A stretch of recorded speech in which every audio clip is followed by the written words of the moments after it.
I've been with her since I was 15 years old, and we've been married for about 8 months. And in these 8 months, her family has really chattered in her ear and tried to get her to basically leave me, say I'm no good. But the problem is really that she keeps listening to them and keeps picking really them over me. And you're saying as her husband, you're supposed to take the priority. Yes, ma'am. Okay. How'd you get together, and what made you decide this is the love of my life and I'm going to get married? Well, we were in high school and 9th grade, and I saw her across the cafeteria, and I tapped one of my buddies, and I was like, "You know who that is?" And he was like, "No." But he was lying to me, and then she eventually came up to talk to him, and she asked if she wanted to, or if she could play in my hair, and I was like, "Okay." And then I asked her out a few months later, and it's been that since then. Okay, that's that Harry Styles, Justin Bieber type hair situation. You knew exactly what to do, young man. Haircuts get expensive. Haircuts are expensive, but you know you get to be player with beautiful hair. Mrs. Kenzie, you fell in love with this little boy.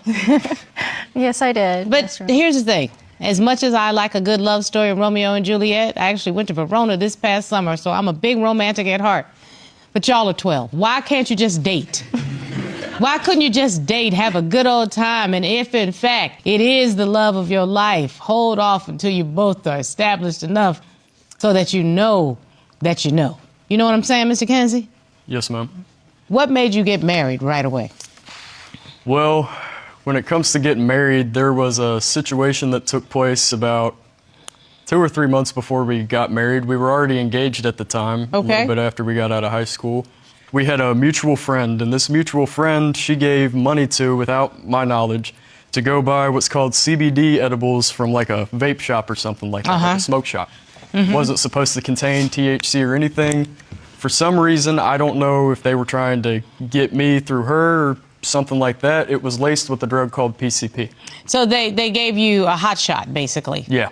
And I don't know if it was meant for me or her, but I didn't even really know she had taken any when these events. Whoever it was meant for, it could have been deadly. Yes, ma'am. What ended up happening, Mr. Kenzie? She ended up being very mentally unwell while on these drugs, and she ended up running out of the house at 2 in the morning on February, cold February winter, and we couldn't find her for like 10 hours.